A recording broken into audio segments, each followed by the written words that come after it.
తమ ప్రభుత్వ హయాంలో రాజీవ్ ఆరోగ్యశ్రీని ప్రజలకు చేరువ చేశామన్నారు తెలంగాణ ముఖ్యమంత్రి రేవంత్ రెడ్డి. గత ప్రభుత్వం ప్రతి నెల 52,000 కోట్ల రూపాయలు మాత్రమే ఖర్చు చేసిందన్నారు. తమ హయాంలో ప్రతి నెల ఆరోగ్యశ్రీకి 89,000 కోట్ల రూపాయలు ఖర్చు చేస్తున్నట్లు చెప్పారు. బీఆర్ఎస్ ప్రభుత్వం 600 కోట్ల బకాయిలు తమపై పెట్టి ఇప్పుడు ఆరోపణలు చేయడాన్ని తప్పుపట్టారు. కాంగ్రెస్ ప్రభుత్వం అధికారంలోకి వచ్చిన తర్వాత ఆరోగ్యశ్రీకి 2,48,000 కోట్లు చెల్లించామన్నారు రేవంత్ రెడ్డి.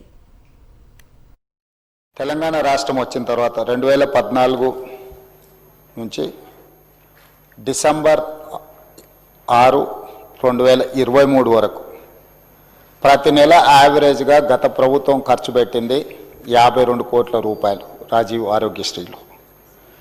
డిసెంబర్ 7, 2023 నుంచి మార్చ్ 25, 2026 దాదాపుగా 26-27 నెలలలో ప్రతి నెల ఈ ప్రభుత్వం ఖర్చు పెట్టింది 89 కోట్ల రూపాయలు అధ్యక్ష యావరేజ్గా. అదేవిధంగా రాజీవ్ ఆరోగ్యశ్రీలో రాష్ట్ర ప్రభుత్వం పేమెంట్లు ఇవ్వడం లేదు, దాంతో ప్రైవేట్ హాస్పిటల్స్ మూతపడుతున్నాయి, మాకు నోటీస్ ఇచ్చిండ్రు, మీరు ఇంకా దాని మీద స్పందించడం లేదన్నట్టుగా ఏదైతే మాట్లాడుతుండ్రో ఈ వారసత్వం వారి నుంచి మాకు వచ్చింది అధ్యక్ష. ఈ రాజీవ్ ఆరోగ్యశ్రీ బకాయిలు పెట్టి అధికారాన్ని కోల్పోయి ఆ భారాన్ని మా నెత్తి మీద పెడితే ఆ భారాన్ని మోస్తూనే మేము 5 లక్షల నుంచి 10 లక్షల రూపాయలకు పెంచడం జరిగింది అధ్యక్ష. ఆ విషయం కూడా 7 తారీఖు నాడు మేము ప్రభుత్వం బాధ్యత తీసుకున్నప్పుడు 7/12/2023 నాటికి గత ప్రభుత్వం నుంచి వారసత్వంగా మాకు వచ్చిన భారము 600,27,00,000 అధ్యక్ష.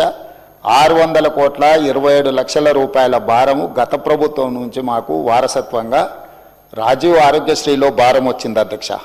అందులో గవర్నమెంట్ హాస్పిటల్స్కి 240 కోట్ల 11 లక్షలు, ప్రైవేట్ హాస్పిటల్స్లో 360 కోట్ల 16 లక్షలు. అదేవిధంగా అధ్యక్ష మేము ప్రభుత్వం వచ్చిన తర్వాత మేము చేసిన పేమెంట్స్ 7/12/2023 నాడు మేము పదవి చేపట్టినాక 8/12/2023 అంటే ఫైనాన్షియల్ ఇయర్ 2023-24 అంటే కంప్లీట్ మార్చ్ 31, 2024 వరకు వాళ్ళు లేరు అధ్యక్ష. 3 నెలల ముందే ఈ ప్రభుత్వం బాధ్యత తీసుకున్నది. ఈ ప్రభుత్వం బాధ్యత తీసుకున్న 8/12/2023 నుంచి ఈ రోజు వరకు 2,408 కోట్ల రూపాయల 51 లక్ష ఇప్పటి వరకు మన ప్రభుత్వం పే చేసింది అధ్యక్ష.